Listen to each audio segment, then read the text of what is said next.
mbere yo kujya mu kibuga akazi k'umutoza Umunyana Seraphine gatangirira mu ishuri. Hano abakinnyi bo muri Academy ya Paris Saint-Germain i Huye barerekwa amayeri atandukanye y'umupira mu buryo bw'inyigisho.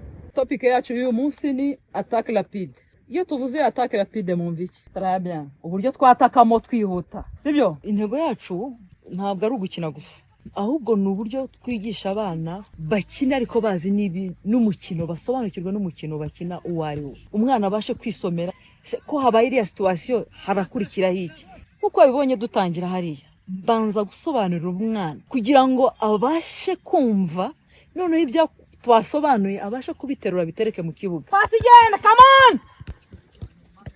Fungura ikibuga! Icyizere yakigiriwe na Paris Saint-Germain yamugize umutoza wa Academy yayo ku makipe y'abahungu n'abakobwa mu byiciro bitandukanye. Ni umutoza rero ubizi, ushobora kugira gutya agategura imyitozo akayiha abana mu ishuri, akagerageza kubishyira mu kibuga, akabasobanurira, akabakurikira ku buryo nka gahunda yacu yo kudevelopa abana cyane cyane dusanga ari umutoza mwiza wafasha abana, ujyanye na discipline tubashakaho, ujyanye n'imyumvire tubashakaho, ubona ari umuntu usobanura abantu bakumva ku buryo umwana ashobora kuva ku cyiciro runaka akagera ku cyiciro cyo hejuru.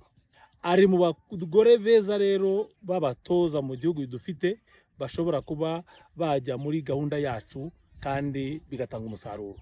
So ni umutoza nk'uwo rero Academy yacu nk'iyi ngiyi imukeneye cyane, bijyanye n'ubwo bumenyi afite, bijyanye n'iyo personality yiwe, bijyanye n'uko nicyo twifuza, tubona bimacira kandi byageza abana ku rwego rwo hejuru. Abagore babatoza umupira w'amaguru mu Rwanda baracyari bake cyane. Umunyana n'umwe muri bo afite impamyabumenyi ya CAF y'icyiciro B. Uyifite ashobora kuba umutoza wungirije mu makipe arimo ay'icyiciro cya mbere mu bagabo.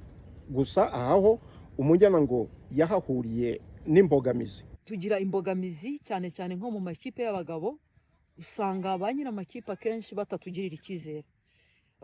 Kavuga bati se ko ikipe ari y'abagabo uriya akaba ari umudamu, ese nta tundi tuntu twazanyura ku ruhande ku buryo abakinnyi bashobora gutakaza iyo performance. Hari amakipe yigeze kugushaka ibyo byose wenda ngo ube wanaba assistant coach.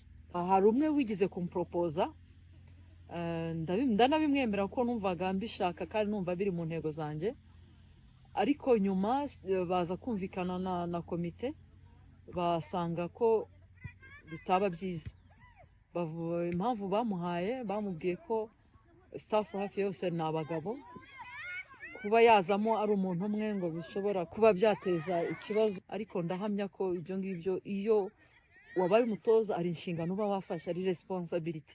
Hari ibintu rero ubujijwe kuba wakwinjiramo aho ngaho, ariko icyo bashyira imbere cyane ni ukuvuga, turabizi abagore n'abagabo bagira ukuntu bakururana, ari ukuntu rero biyumvisha ko icyo kintu gishobora kuba cyabaganza, bakaba bakwibagirwa wenda inshingano z'akazi.